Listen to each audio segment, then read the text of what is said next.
من يهده الله فلا مضل له ومن يضلله فلا هادي له ونشهد أن لا إله إلا الله وحده لا شريك له ونشهد أن سيدنا ومولانا محمدا عبده ورسوله أما بعد فأعوذ بالله من الشيطان الرجيم بسم الله الرحمن الرحيم وإنك لعلى خلق عظيم وعن جابر بن عبد الله رضي الله تعالى عنهما أنه قال النبي صلى الله عليه وسلم إن من أحبكم إلي وأقربكم مني مجلسا يوم القيامة أحاسنهم أخلاقا أو كما قال عليه الصلاة والتسليم صدق الله العظيم وصدق رسوله النبي الكريم ونحن على ذلك لمن الشاهدين والشاكرين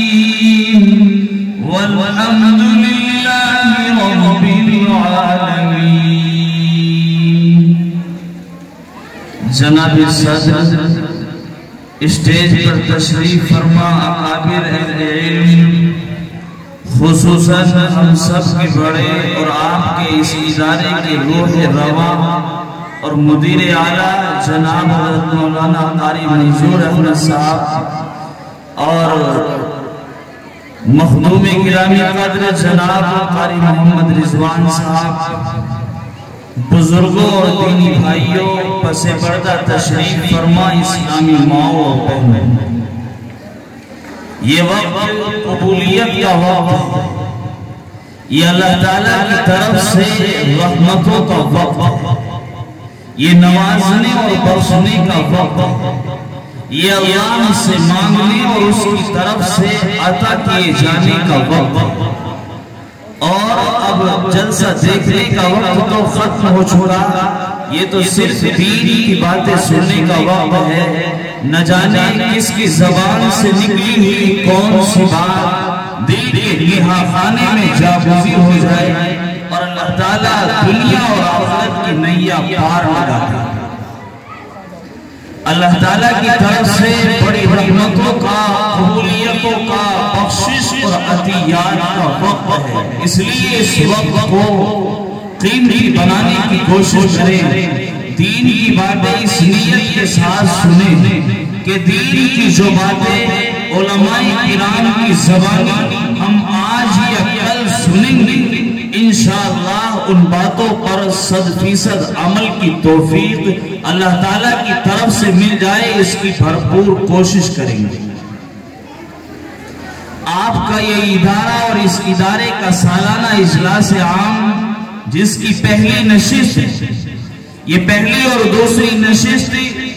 اس کی تقسیم صرف اس لیے ہوتی ہے کہ کل کوئی آدمی مجبوری کی وجہ سے نہیں آ سکا یا مدرسے کا تعاون نہ کر سکا تو وہ اگلے دن شامل حال ہو جائے، دین کی باتیں بھی سنیں اور اپنا تعاون بھی پیش فرمائیں. لیکن ہمیں سے اکثر لوگ یہ سمجھتے ہیں کہ اگر پہلی نشست کے اندر پہنچ جائیں گے تو کل جا کر کیا کریں گے. حالانکہ میرے پیاروں، دین کی باتیں اور اکابر اہل علم کی زبانی نکلے ہوئے رسول اکرم صلی اللہ علیہ وسلم کے ارشادات اور آپ کے احکامات اور آپ کے بتائے ہوئے نسخے، ان کے بارے میں رسول اکرم صلی اللہ علیہ وسلم کا ارشاد گرامی ہے. آپ فرماتے ہیں کہ دانش مندی کی باتیں، سمجھداری کی باتیں، حکمت کی باتیں، فائدے کی باتیں، نفع کی باتیں، دین کی باتیں ایک مومن کا، ایک عقل مند انسان کا کھویا ہوا اور گم ہو چکا خزانہ ہے. اس کا زیادہ حقدار ہوگا۔ تو مومن کی متاع ہے دین کی باتیں، دانشوری کی باتیں، سمجھداری کی باتیں، جہاں سے مل جائیں، جیسے مل جائے، جس سے مل جائے، جس وقت مل جائے، غنیمت ہے اور احسان خداوندی ہے۔ اللہ تعالیٰ نے دین کی مجلسوں اور محفلوں سے جوڑنے کی سعادت اور توفیق عطا کر رکھی ہے، یہ اللہ کا احسان ہے، ورنہ لاکھوں، سینکڑوں، کروڑوں اور اربوں انسان وہ ہیں جن کو اللہ نے یہ توفیق خیر نہیں عطا کی ہے، اور وہ لوگ دین کی باتوں سے، علماء کی مجلسوں سے، اللہ والوں کی محفلوں سے، خانقاہوں سے، وہ تبلیغی جماعت کے فیض بابرکات سے محروم ہیں۔ اللہ تعالیٰ نے انہیں قبول نہیں فرمایا ہے۔ اس قبولیت کے اوپر اللہ تعالیٰ کا ہمیں شکریہ ادا کرنا چاہیے، اور اس کا شکریہ یہی ہے کہ دین کے نام پر جب جہاں کوئی مجلس لگے، جب کوئی عالم دین اور اللہ والا کوئی چل کر آپ کی بستی میں یا آس پاس میں کہیں تشریف لائے، تو اگر موقع ہو تو ضرور شرکت کی سعادت حاصل کرنی چاہیے، اور اس لیے بھی پہلی نشست میں شرکت ضروری ہے کہ جتنی محنت کل کی نشست کو سجانے اور سنوارنے کے لیے مدرسے کے ذمہ دار اور اساتذہ کرام کی لگتی ہے، اتنی ہی محنت بلکہ اس سے زیادہ محنت پہلی نشست کو سجانے اور سنوارنے میں لگتی ہے۔ اس لیے اگر آپ لوگ پہلی نشست میں شرکت نہیں کرتے ہیں تو مدرسے کے ذمہ داروں کی محنت تقریباً ضائع ہو جاتی ہے۔ اس لیے پہلی نشست میں بھی ضرور اہتمام کے ساتھ شرکت کرنی چاہیے۔ اللہ تعالی ہمیں اس بات پر عمل کی سعادت نصیب فرمائے۔ میں نے آپ حضرات کے سامنے خطبہ مبارک میں جناب نبی اکرم صلی اللہ علیہ وسلم کے تعلق سے اللہ تعالیٰ کا ایک فرمان اور اپنے پیارے آقا آمنہ کے راز دلارے یتیم عبداللہ سید الثقلین شاہ بدر و حنین جناب محمد عربی صلی اللہ علیہ وسلم کا ایک ارشاد گرامی نقل کیا ہے، آیت کی اور اس حدیث کی مختصر سی تشریح کر کے اپنی بات کو ختم کروں گا، اور پھر اس کے بعد دعا ہوگی۔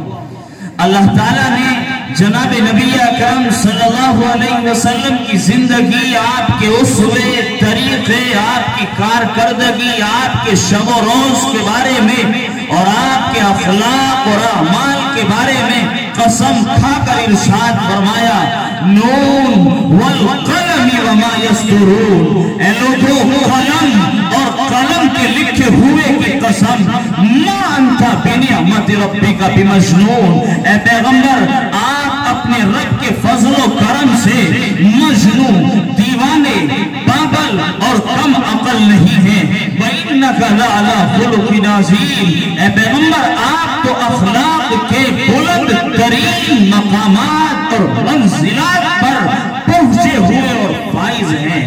اور جس کے اوپر اللہ کا فضل و کرم ہو، جس کے اوپر اللہ کا احسان اور انعام ہو، وہ انسان بھلا مجنون ہو کیسے سکتا ہے؟ وہ انسان تو دنیا کا سب سے زیادہ سمجھدار، زیرک و ہوشیار، عقل مند و دانا انسان ہوتا ہے۔ اس لیے نبی اپنے زمانے کا سب سے بڑا عالم اور سب سے زیادہ سمجھدار انسان ہوا کرتا ہے۔ اللہ تعالیٰ نے قسم کھا کر ارشاد فرمایا، اگر حق جل والا اور آسمانوں کے مالک اور خالق قادر قیوم حق جل والا کسی بات کو یوں ہی ارشاد فرما دے تو ان کی زبان سے نکلی ہوئی بات اور ان کے کلام کے اندر کوئی شک اور شبہ نہیں ہو سکتا، لیکن اگر کسی بات کو اللہ رب العزت والجلال قسم کھا کر ارشاد فرمائے تو اس بات کی حقانیت کے اندر کسی کو کیا شک اور شبہ ہو سکتا ہے؟ بلکہ میں تو یوں کہوں گا کہ جو کچھ اللہ رب العزت والجلال نے فرما دیا اس کے اندر شک اور شبہ کی کوئی گنجائش نہیں۔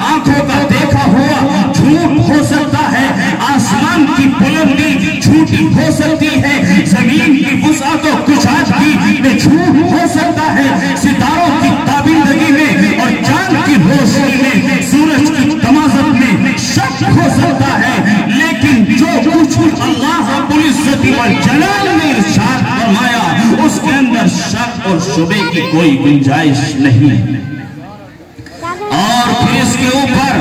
اللہ تعالیٰ قسم کھائے والقلم وما یسطرون، اے لوگوں قلم اور مکتوبات قلم کی قسم، قلم اور مستورات قلم کی قسم، اے پیغمبر آپ اپنے رب کے فضل و کرم سے مجنو نہیں ہیں، بلکہ آپ اخلاق کے بلند ترین مقامات پر فائز ہیں۔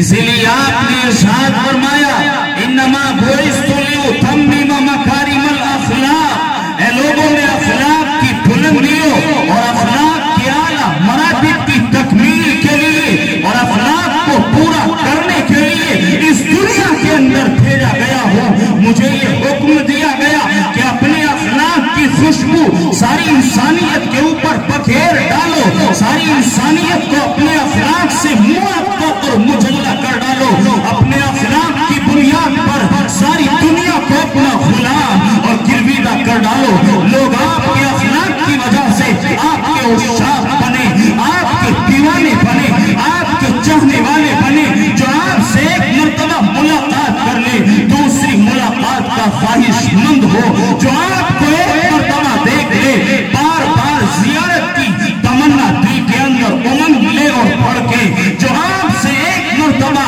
بات چیت کر لے، آپ کے بابرکت، آپ کے منور اور پاکیزہ الفاظ کی خوشبو اس کے ذہن میں اس طرح سما جائے کہ وہ پھر آپ کو دیکھے بغیر نہ رہ سکے۔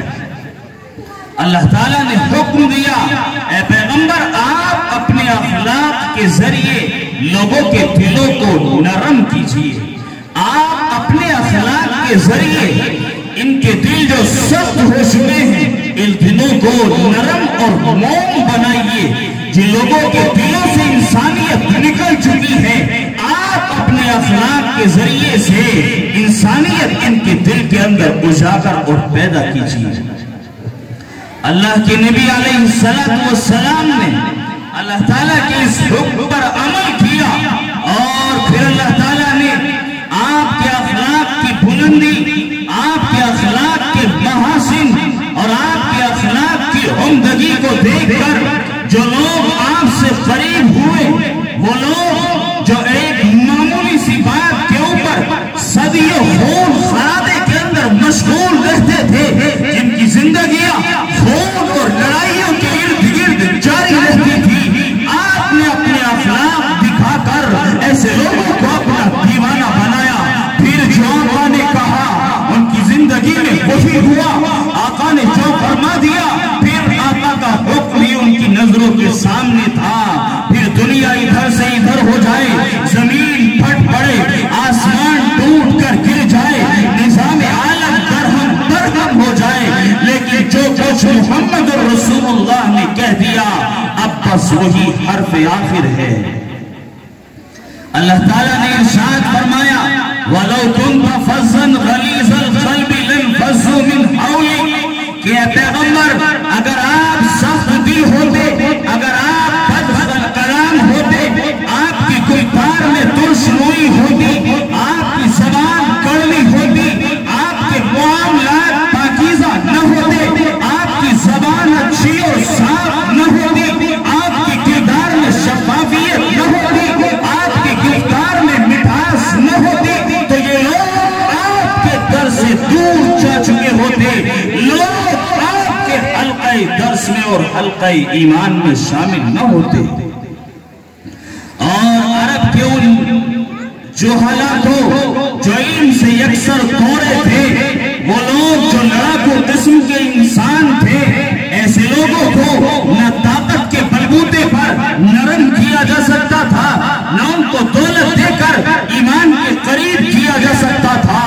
عرب کے اس ماحول میں، جفاکشی کے اس عالم میں، ظلم و جور کے اس سماں کے اندر اگر کسی چیز نے صحابہ کرام کو آپ سے جوڑا اور ایمان کے قریب کیا، اسلام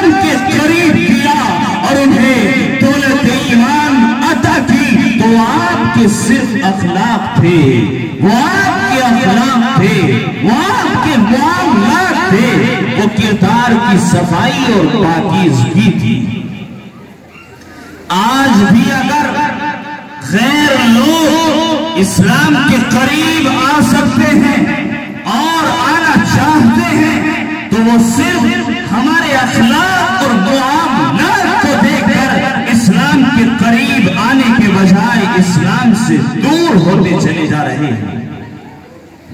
وہ لوگ نہ ہماری نمازوں کو دیکھ کر اسلام کے قریب آئیں گے، نہ وہ لوگ ہماری زکات کو دیکھ کر اسلام کے قریب آئیں گے،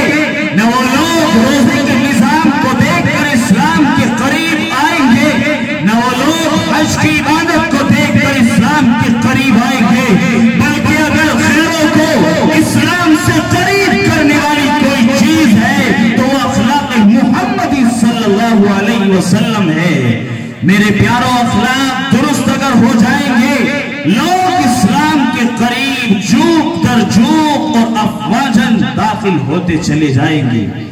آج اخلاق کی گراوٹ مسلمانوں کے اندر کس نچلی سطح کے اوپر اور زیرو پہنچ چکی ہے یہ ہم سب جانتے ہیں کہ آج اخلاق اور معاملات میں ایک ایمان والا کس قدر گر گیا ہے۔ لوگ اب مارکیٹ اور بزنس میں، دنیا داری میں مسلمانوں کے معاملات کی بے صفائی، زبان کے جھوٹے پن اور دھوکہ بازی کا تذکرہ کرتے ہیں، بلکہ ہم مسلمان اور ایمان والے بدنام ہو چکے ہیں جھوٹ اور دھوکے بازی کے ساتھ۔ اگر ایک بنیا دکان کھول کر بازار کے اندر بیٹھا ہو اور اس کے برابر میں کوئی مسلمان ہو، لوگ ایک مسلمان سے سودا لینا گوارا نہیں کرتے، کوئی دوسرا تو سودا کیا لے گا، ہم خود اپنے بھائی سے سودا لینا گوارا نہیں کرتے، میرا بھائی مجھ سے سودا لینا گوارا نہیں کرتا، غیر کی دکان پر کیوں جا رہا ہے؟ اس لیے کہ وہاں سامان سستا بھی ملتا ہے، اچھا بھی ملتا ہے اور زبان ان کی بہت زیادہ بہتر ہوتی ہے۔ اگر ان کی دکان پر کوئی سامان موجود نہ بھی ہو تو وہ دوسری دکان سے سامان منگا کر آپ کے حوالے کریں گے، لیکن آپ کو اپنی دکان سے خالی ہاتھ جانے نہیں دیں گے۔ اور ایک مسلمان ہے، اگر اس کی دکان پر کوئی پہنچا اور اس نے کپڑے کے تھان دکھانے شروع کیے، 1 2 3 دکھائے، اس کے بعد گاہک نے پھر کہا کہ کوئی اور اچھا کپڑا ہو، کوئی نیا کپڑا مارکیٹ کے اندر آیا ہو، اسے دکھا دو، تو اس مسلمان تاجر کی زبان پر یہ الفاظ ہوتے ہیں کہ میاں صاحب لینے بھی ہیں یا نہیں لینے؟ کیا یہی صرف بہانہ بنانے کے لیے اور دکانداروں کو پریشان کرنے کے لیے گھر سے بازار چلے آئے؟ یہ ہمارے معاملات ہیں جن کی وجہ سے ہم دینی اعتبار سے تو جتنے کمزور ہیں وہ ہیں، لیکن دنیاوی اعتبار سے بھی ہم اپنے اخلاق کی وجہ سے کاروبار اور تجارت میں بچھڑے ہوئے ہیں۔ رسول اکرم صلی اللہ علیہ وسلم اور آپ کے صحابہ کے اخلاق تھے کہ لوگ مسلمانوں کی دکانوں پر جانا سعادت سمجھتے تھے اور انہیں یہ یقین تھا کہ اگر اچھا مال مل سکتا ہے، 1 نمبر کی چیز مل سکتی ہے اور مناسب ریٹ اور قیمت پر کوئی سامان مل سکتا ہے تو مسلمانوں کی دکانوں پر مل سکتا ہے۔ یہ تھے صحابہ کے اخلاق، یہ تھے اللہ کے نیک بندوں کے اخلاق، یہ تھے ولیوں کے اخلاق اور محمد الرسول اللہ کے غلاموں کے اخلاق، جن کو دیکھ کر لوگ اسلام کے قریب ہوتے چلے جاتے تھے۔ آج معاملات اور اخلاق کے اعتبار سے ہم انتہا درجے پچھڑ گئے ہیں۔ ایک زمانہ تھا جب عمر بن العاص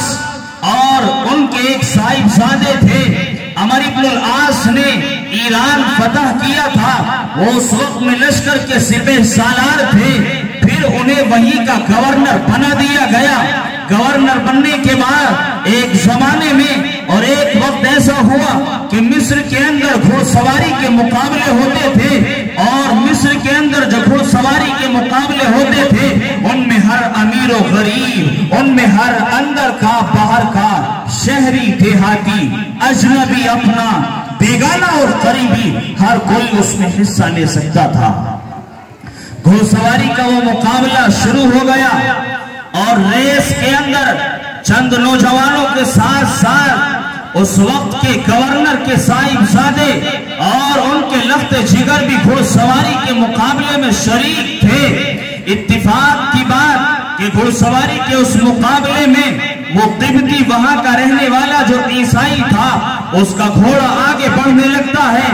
اور اس شہزادے کا گھوڑا پیچھے رہ جاتا ہے۔ شہزادے کو یہ بات گوارا نہ ہوئی، اور آج کے زمانے میں بھی بڑے باپ کی اولادوں کو، نوابوں اور رئیسوں کی اولادوں کو، ودھایک اور پردھانوں اور چیئرمینوں کی اولادوں کو یہ بات بالکل گوارا نہیں ہے کہ کوئی ان سے آگے بڑھ جائے، کوئی ان سے آگے بڑھ جائے۔ یہ میرے آقا کا طریقہ نہیں ہے۔ میرے آقا کا اسوہ یہ ہے کہ جس کے اندر کمال ہوگا، وہ چاہے حبشے کا بلال ہو، وہ مسجد نبوی کا پہلا مؤذن ہوگا، کوئی روم کا صہیب ہو وہ صف میں آگے بیٹھے گا، کوئی فارس کا سلمان ہو، اس کے بارے میں آپ نے فرمایا سلمان منا، سلمان مجھ سے ہے اور سلمان میرا ایمانی بھائی ہے۔ یہ ایمان اور اسلام کی تقسیم ہے۔ تو گھوڑ سواری کا وہ مقابلہ چل رہا تھا، شہزادے کا گھوڑا پیچھے رہ جاتا ہے، اور قبطی جو عیسائی تھا اس کا گھوڑا آگے بڑھ جاتا ہے۔ اس کو یہ بات گوارا نہ ہوئی، اور اس نے گھوڑا لے کر اس قبطی عیسائی کو مارنا شروع کیا، اس کے اوپر ظلم کیا، اس کی ننگی کمر کروا کے اس کے اوپر اس نے کوڑے برسائے، اور کوڑے برسانے کی وجہ سے اس کے جسم پر اور اس کی کمر پر نشانات پڑ گئے اور خون نکلنے لگا۔ قبطی عیسائی کو معلوم تھا کہ انصاف اگر 100% کسی دربار میں مل سکتا ہے تو وہ عمر ابن خطاب فاروق اعظم رضی اللہ عنہ کا دربار ہے۔ وہ عیسائی وہاں سے چل کر مدینہ منورہ پہنچتا ہے، فاروق اعظم رضی اللہ عنہ کی عدالت میں اپنا مقدمہ دائر کرتا ہے، اپنی فریاد سناتا ہے کہ میرے ساتھ گھوڑ سواری کے دوران اس طرح کا معاملہ پیش آیا، اور وہاں کے گورنر کے شہزادے نے میرے ساتھ یہ ظلم و جور کا معاملہ کیا، میں یہ چاہتا ہوں کہ مجھے انصاف دلایا جائے۔ حضرت عمر ابن خطاب رضی اللہ عنہ نے فوراً امیر المؤمنین اور وہاں کے گورنر کے نام خط لکھا کہ جیسے ہی ہمارا یہ خط اور ہمارا یہ سوار تمہارے پاس پہنچے تو اپنے اس شہزادے کو لے کر جس شہزادے کے گھوڑے غریبوں کی کمر کے اوپر برستے ہیں، اس شہزادے کو لے کر فوراً مدینہ منورہ حاضر ہو جانا۔ حضرت عمر رضی اللہ عنہ کا وہ خط مصر پہنچتا ہے، عمر ابن العاص اپنے لڑکے کو لے کر فوراً مدینہ منورہ بہت سرعت کے ساتھ اور تیز رفتاری کے ساتھ مدینہ منورہ پہنچتے ہیں۔ فاروق اعظم رضی اللہ عنہ کی عدالت سجتی ہے۔ عدالت سجنے کے بعد ایک کٹہرے میں اس ملزم کو اور دوسرے میں اس ملزم کو کھڑا کر دیا جاتا ہے، کہا جاتا ہے عیسائی سے داستان سنائی جائے، تمہارے ساتھ کیا معاملہ پیش آیا ہے۔ وہ اپنی ساری داستان سناتا ہے۔ اس کے بعد شہزادے سے کہا جاتا ہے کہ جس طریقے سے عیسائی نے واقعہ بیان کیا بات بالکل اسی طرح ہے یا اس میں کوئی جھوٹ ہے؟ وہ شہزادہ یہ کہتا ہے کہ جس طریقے کی بات اس نے بیان کی ہے بات تو بالکل 100% ایسی ہی ہے۔ حضرت عمر رضی اللہ عنہ یہ کہتے ہیں اور عدالت کے قاضی فیصلہ کرتے ہیں کہ عدالت کا یہ فیصلہ ہے کہ جتنے کوڑے جس نوعیت کے ساتھ اس شہزادے نے عیسائی کی کمر کے اوپر برسائے اور لگائے تھے، ٹھیک اسی طرح کمر ننگی کر کے یہ قبطی عیسائی اپنے ہاتھ میں کوڑا لے کر اسی انداز میں شہزادے کی کمر کے اوپر برسائے گا۔ شہزادے کے متعلق یہ حکم سنا، عمر ابن العاص جو مضبوط درجے کے صحابی رسول تھے اور ان کے اندر ایمانی غیرت تھی اور اسلامی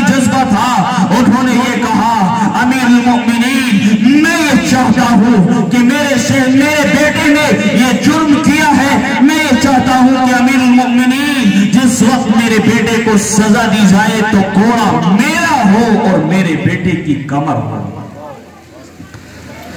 عمر بن خطاب فاروق اعظم رضی اللہ عنہ نے کہا کہ اے عمر بن العاص، اگر مصر کی سرزمین ہوتی تو وہاں کوڑا آپ کا چل سکتا تھا۔ یہ مدینہ منورہ کی سرزمین ہے، یہ عمر کی عدالت ہے، یہاں کوڑا عمر کا ہوگا، ہاتھ عیسائی کا ہوگا اور کمر آپ کے صاحبزادے کی ہوگی۔ اس عیسائی نے اپنے ہاتھ میں کوڑا لیا، اپنے انداز میں بدلہ لینا شروع کر دیا۔ کوڑے برساتے برساتے جب اپنے اندازے کے مطابق بدلہ مکمل ہو گیا،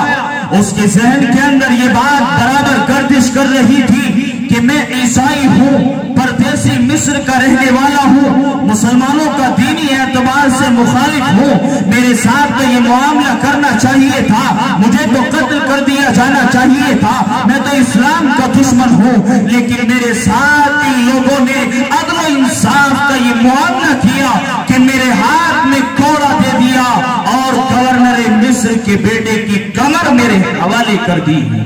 اسلام کا کیسا انصاف اور اسلام کا کیسا نظام! جب اس نے اسلام کا یہ نظام انصاف دیکھا، جب ان صحابہ کرام کا یہ معاملہ دیکھا، ان کے اس قدر عالی اخلاق دیکھے، تو اخلاق دیکھنے کے بعد اس عیسائی نے یہ کہا کہ جس محمد الرسول اللہ کے غلاموں کا، دیوانوں کا، اس شاپ کے انصاف کا یہ عالم ہے، برابری کا یہ عالم ہے، اس محمد الرسول اللہ کے انصاف کا کیا عالم ہوگا۔ اپنے ہاتھ سے کوڑا زمین پر پٹکا اور زمین پر پٹکنے کے بعد یوں کہا، میں آج سے محمد الرسول اللہ کا غلام ہو گیا، اشہد ان لا الہ الا اللہ و اشہد ان محمدن عبدہ و رسولہ۔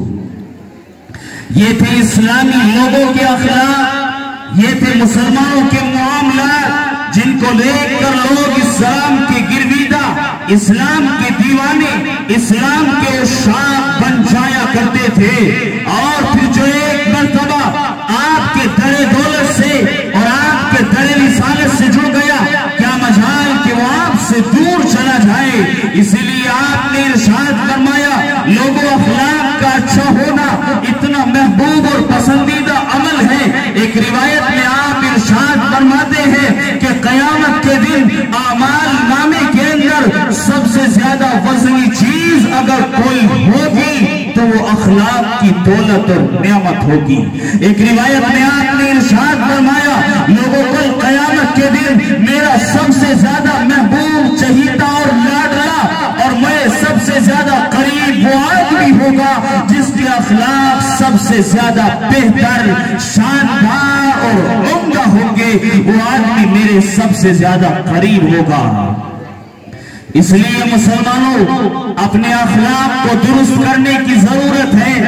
اپنی زبان کو میٹھا اور سچا بنانے کی ضرورت ہے، اپنے معاملات میں صفائی اور سچائی لانے کی ضرورت ہے، اپنی زندگیوں سے دھوکے بازی کو دور کرنے کی ضرورت ہے۔ جیسا باطن ہو ویسا ظاہر ہو، جیسا ظاہر ہو ویسا باطن ہو۔ صبح و شام کی زندگی آپ کے اخلاق سے لیس ہو، تجارت کی زندگی ہو تو آپ کے اخلاق کے ساتھ ہو، معاملات کی لائن ہو تو آپ کے اخلاق کے ساتھ ہو، گھر کی زندگی ہو تو اس میں اخلاق رسول ہو، باہر کی زندگی ہو اخلاق رسول سے مزین ہو، خلوت ہو یا جلوت آپ کے اخلاق سے مزین ہو، گفتار و کردار ہو اس میں آپ صلی اللہ علیہ وسلم کے اخلاق جھل کے ہمارے چلنے پھرنے سے، اٹھنے بیٹھنے سے، گفتار و کردار سے، خوشی اور غمی سے، لین اور دین سے، ہمارے معاملات سے، الغرض یہ کہ زندگی کے ہر گوشے، ہر شوشے، ہر لمحے، ہر لحظے اور ہر موڑ سے اخلاق محمدی صلی اللہ علیہ وسلم ٹپکتے نظر آئے۔ لوگ ہماری زندگی کو دیکھ کر یہ فیصلہ کرے